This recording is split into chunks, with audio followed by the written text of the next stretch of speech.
Hey everyone out there in Twitch land, it is once again Doc or Gamer Seuss here on the Gamer Seuss channel, and we're here with another tip for new players in getting started in Wild Terra 2. I haven't been on for a while, been a little bit under the weather among other things, but I've also been researching this particular skill so that I can do an appropriate video. The skill we're going to talk about today is jewel crafting, and it is a more advanced skill than some of the others because it does require a little bit before you can really get started. And I'm going to kind of show you some of what's required for that and teach you the basics on jewel crafting. Remember now that all of my videos are dedicated to Extra Life, which helps children with long-term conditions in the hospital, chronic conditions like cerebral palsy, cancer, end-stage renal disease, all these things. And it helps, and all the money goes to the kids from Extra Life. It's by streamers for the kids, part of the Children's Miracle Network. You can either subscribe to my channel or give use bits in order to help support it, because half of everything I make goes to Extra Life. Or you can go directly to my Extra Life link, which you can find by going into my channel and typing !Extra Life in the chat. And if the bot is alive and active, it'll give you a direct link to my Extra Life donation page where you can donate directly, or you can catch up with me and I can give you the donation link, and that'll help out. But half of everything I make, and that means that if you subscribe to me using your free Prime subscription every month, you're giving to that charity basically for free, because you get a free subscription just for being a Prime member. And if you give me that subscription, half of what I get for that, rounded up, goes to Extra Life. So just remember that. Anyway, back to the show here. We're going to be doing Wild Terra 2, so let me go into Wild Terra 2, and as you can see, I've got the game up and ready. See, have I grabbed my jewel crafting tool? No, I have not. That's one of the things I forgot to grab. I'm going to go onto my jewel crafting tab and grab my jewel crafting tool.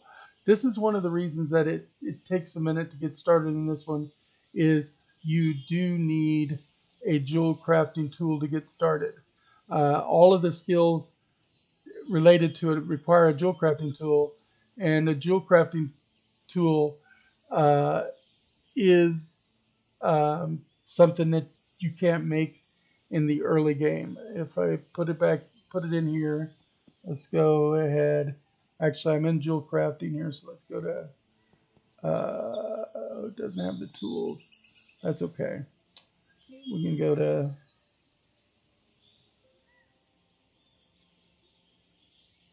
jewel crafting table. You will need one of those, which, as you can see, requires iron lines, and iron nails, which are a little bit higher up.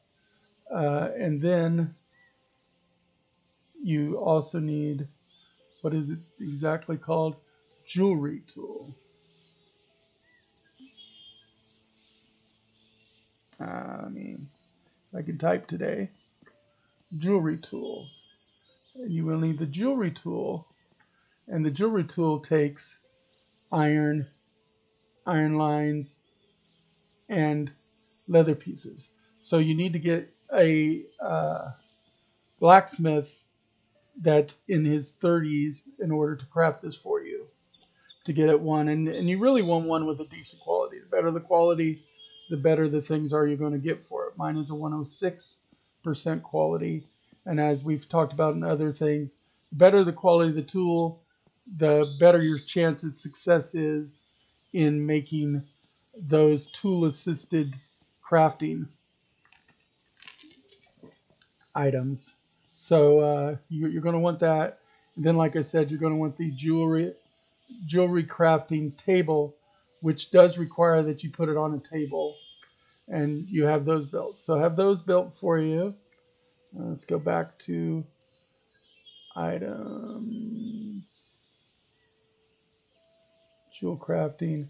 and materials. Now, once you have the basics get started, so you're going to get it up in the game a little bit usually before you start jewel crafting, because of the things that you're going to need.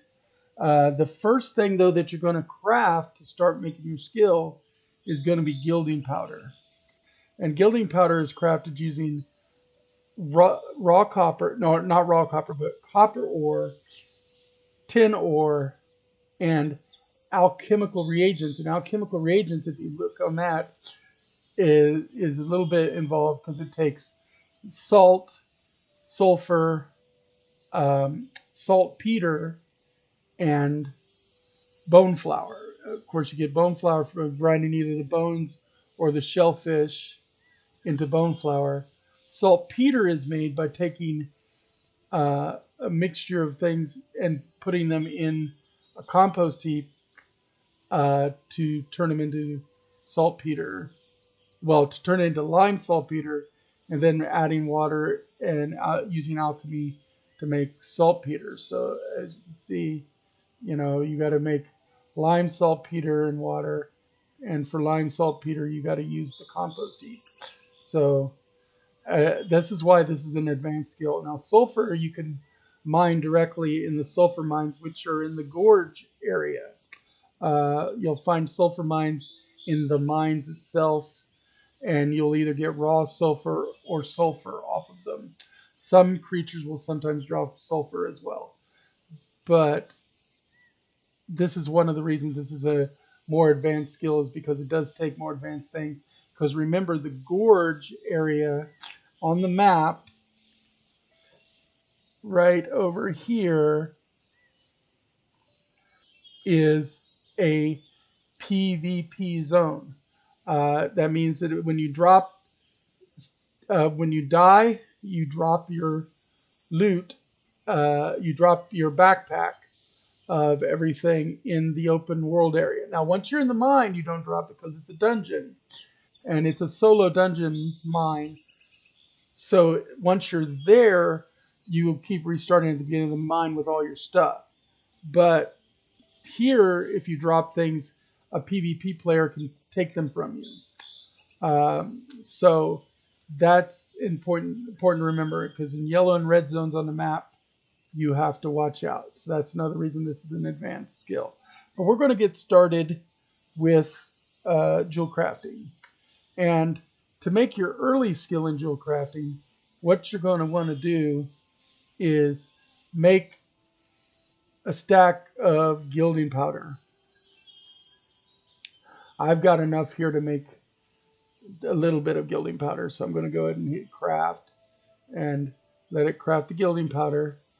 And it only requires a jewel crafting of 5, so you should do it no problem, especially if you have a decent jewel crafting tool. As you see, jewel crafting tool and the table are both required for pretty much every step in the process. Each time you make it, it makes 5 of the powder, so it's pretty efficient. We don't have to make it all. The next thing you're going to do, I'm up to level 23 on it because I wanted to get a decent foundation skill before I started telling you guys. After gilding powder, you will make jewelry wire, which takes copper and tin ingots. So I've got some copper and tin ingots here, and it's going to take, that's also jewel crafting of 5. But we're going to make 6 of them because I brought enough copper for 6.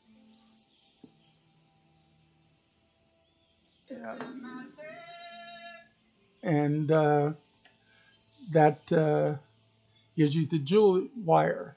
Now, the next thing up is you're going to make gilding jewelry wire.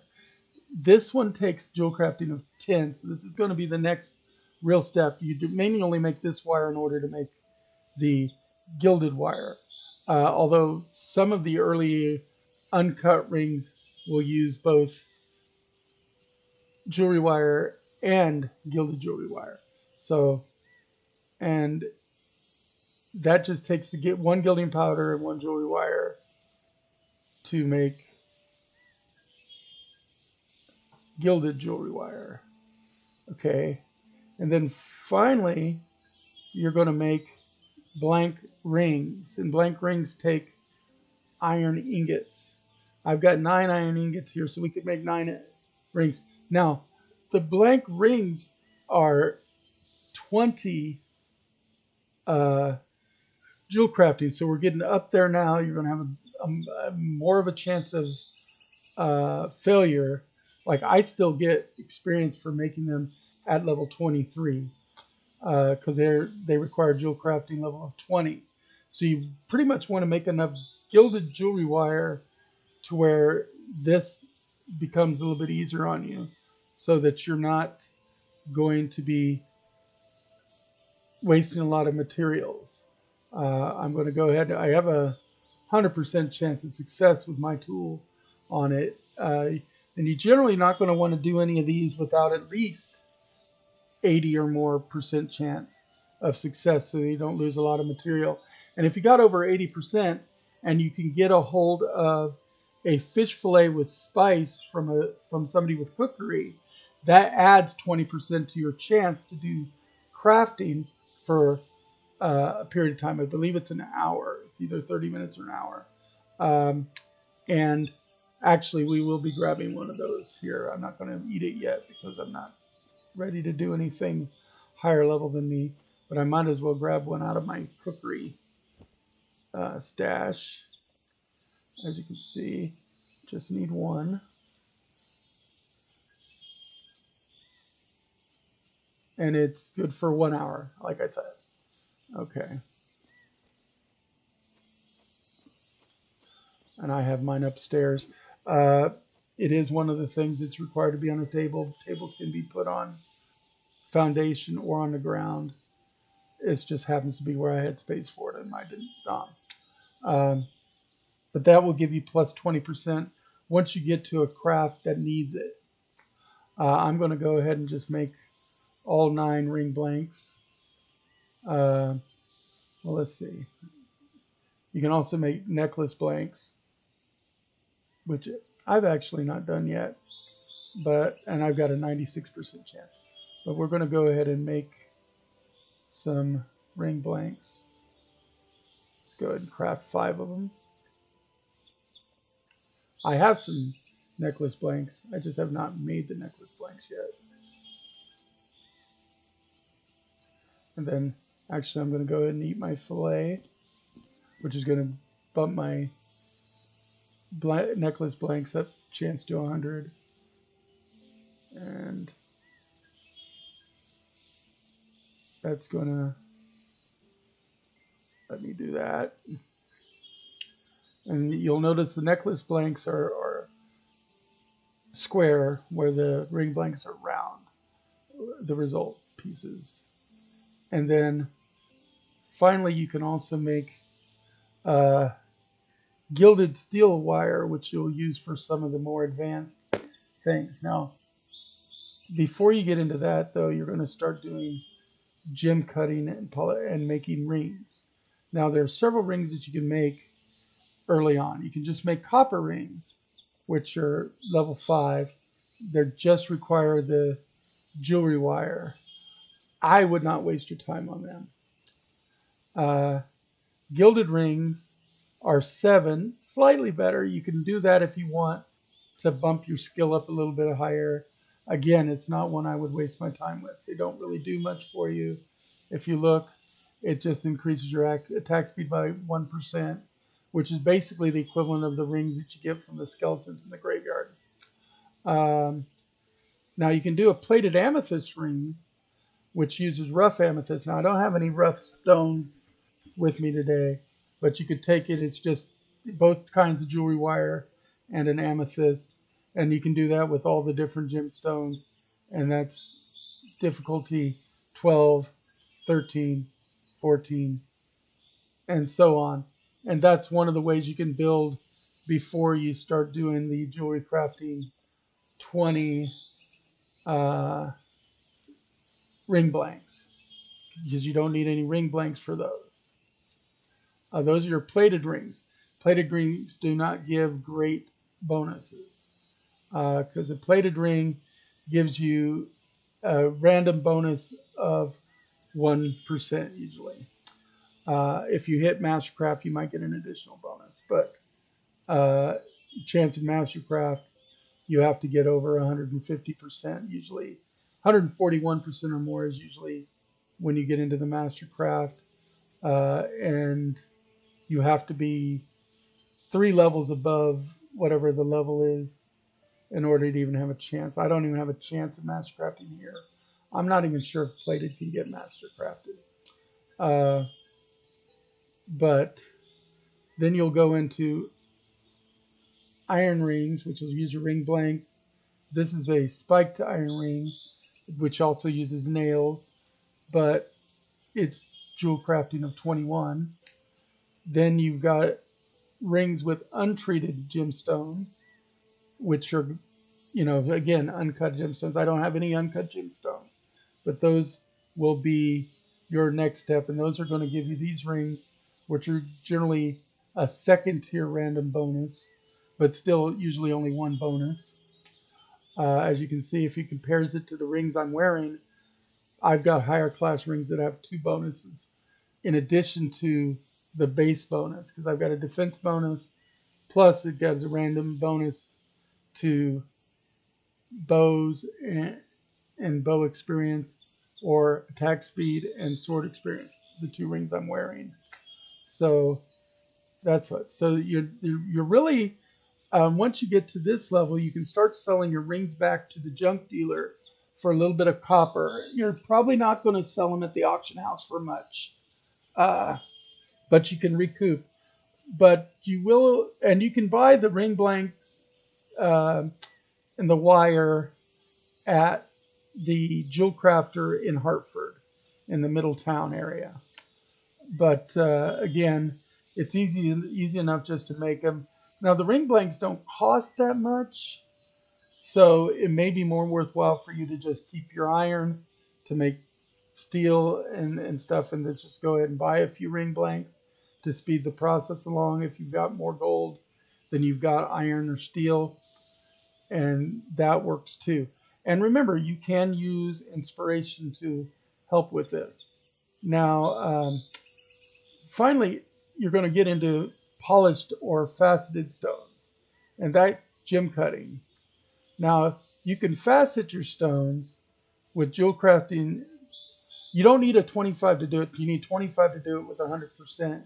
But with a decent tool, you can do it a little bit under 25. Like I've got 23, and I have 100%. Of course, I've also eaten a fish fillet, so this doesn't reflect exact anyway. But you will need to buy polishing powder from the Jewel Crafter in Hartford. It's a little pricey. I mean, not excessively pricey, but it's a little pricey. You'll buy that to polish your gemstones, and that's what's going to give you faceted gemstones. And the faceted gemstones are the different ones that you're going to use in the faceted rings. Now I'm going to go ahead and just grab a faceted gemstone or 2 from my supply. I've got rubies, emeralds, and sapphires. So those are going to be what you're going to do to make the real rings and necklaces, which is the nuts and bolts of jewel crafting. That's where you're really going to get your good jewel crafting. Remember, these are good bonuses for later in the game. You'll be the one supplying your guild member once you get a high enough jewel crafting with better quality advanced jewelry. So let's see. Don't have a topaz. Don't have an amethyst. I do have an emerald. So we're going to go ahead and make a emerald. Let's see, what am I missing here? I got my tool. I got my table. Oh, I need some more wire. That's okay. I have more wire. Wire. There we go. Let's grab a little bit of each. Okay. And we've got, oh, did I grab the wrong wire? Gilded.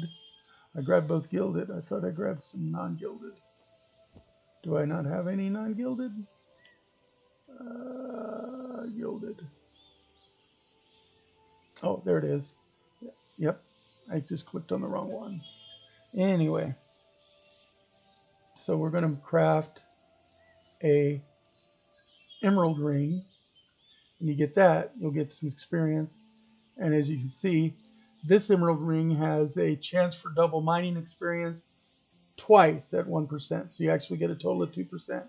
Plus you get the 0.4% defensive bonus that comes with the ring. The better the quality of the ring, the better the bonuses are going to be. So the more you make the rings, the higher your jewelry crafting gets, the higher your rings are going to be. And you can always take your lower quality rings and go sell them to the junk dealer for some copper and then later on even some silver as you go. Or you can try to put them up on the market. Some of them resell good. It's really not until you get to the higher levels, though, that you're going to make money on reselling your rings and such on the auction house. But you can sell some of them. Like I said, this one actually has double mining and double fishery. I didn't actually notice that. So it's 1% each. I thought it was double mining both. I looked at it wrong. And you can do the same thing with the ruby. And each gemstone actually has a different set of modifiers that it can give you.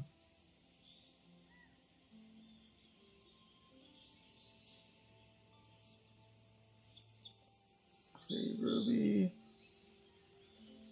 Didn't I grab an emerald? I did grab an emerald. Oh, I'm out of ring blanks. That's okay. Oh, I accidentally made 2 rubies, didn't I? Yep. Oh, well. And that's rings. Now, next you're going to be necklaces. And here's where I've got a chance of failure. I mean, you can make necklaces with the unfaceted at some of the lower experience. I wouldn't bother with it. So I'm going to start with an emerald necklace. I need more beading wire, which means I'm going to need more copper, which I don't think I have. Let me see here. Nope, I don't have any copper. That's one of the reasons you do want to keep copper and tin around for that. But you could make that. Now I can go on here into the auction house and just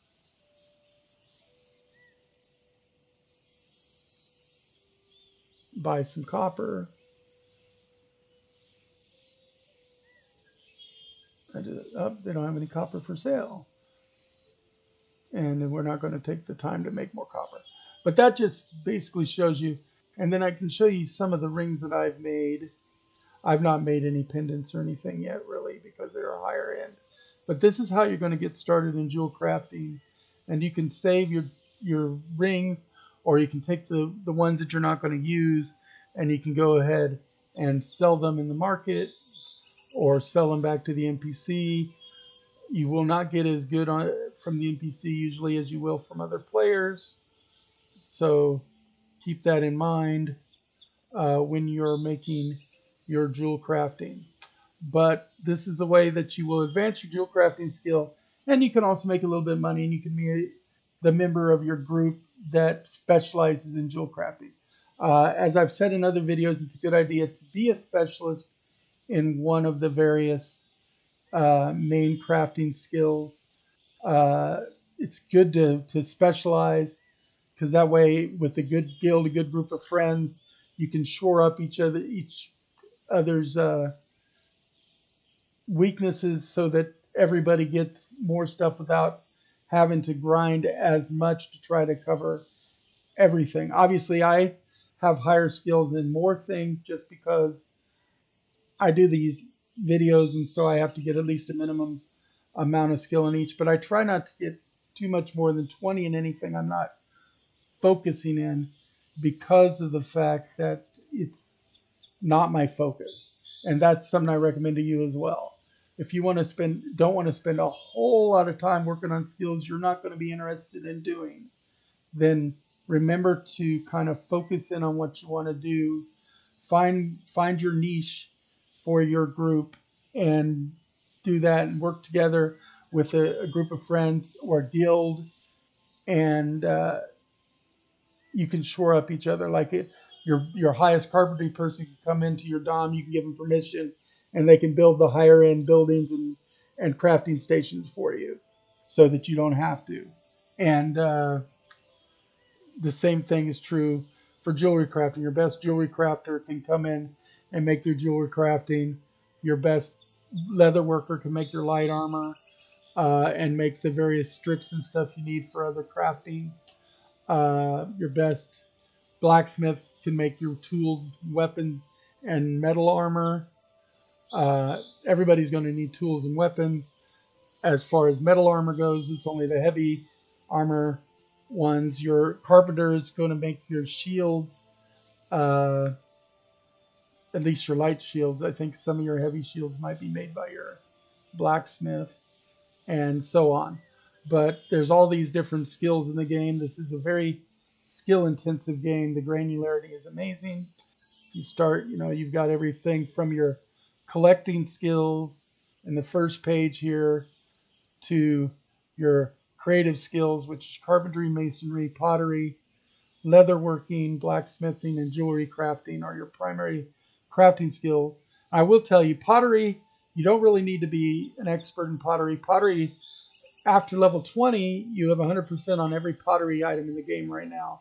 Even though it says it goes up to a maximum level of 80, you don't have to worry about that. So don't worry about that on pottery. Just get it to 20. Then you can make the jugs, which are used for water jugs and for making things like fish oil and things. Um, and that will be the highest you need. Right now, they have not introduced any higher level skills right now for pottery. Blacksmithing, of course, is one of the big primaries. My primary is leatherworking.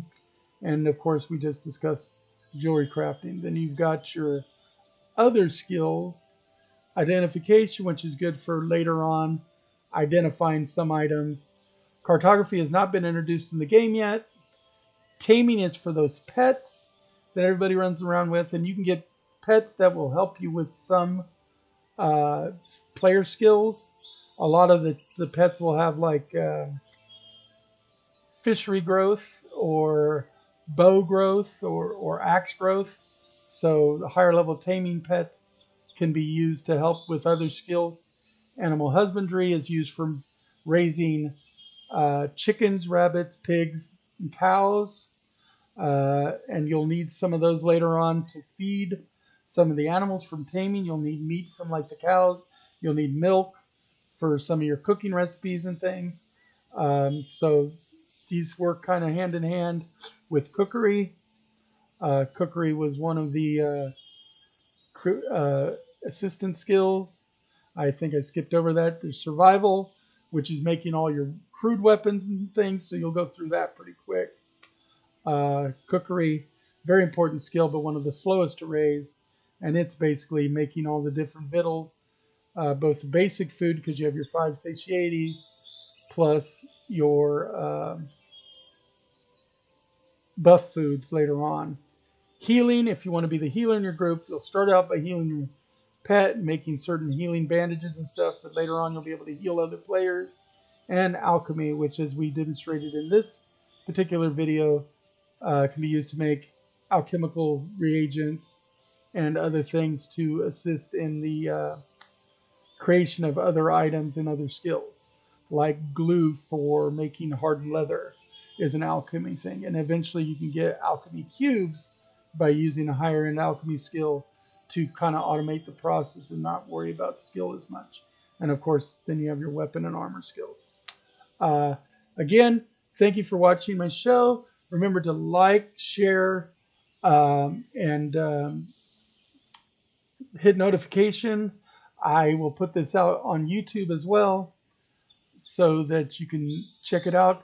For YouTube, you just go to YouTube and type in Gamer Seuss and look in my wild Terra playlist for these, and I hope to see more of you soon. I hope everybody enjoyed this video and you learned a little bit about the jewel crafting process and what you need to get started, which, like I said, is mainly getting a guild member, somebody with higher blacksmithing skill, it may be you, to make you a jewel crafting tool and to make you the jewel crafting table. And like I said, the table, I believe, takes carpentry.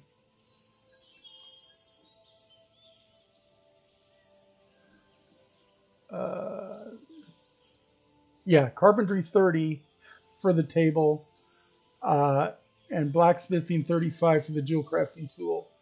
And then once you hit like 38, you can start making master crafted jewel crafting tools, which will greatly increase your chance of success on doing your jewel crafting. Thank you so much. Have a good day. Remember, may all your rolls be crits. If they're fumbles, at least make them epic in the retelling. And in the immortal words of Stan Lee, as I like to say, Excelsior. Have a good day.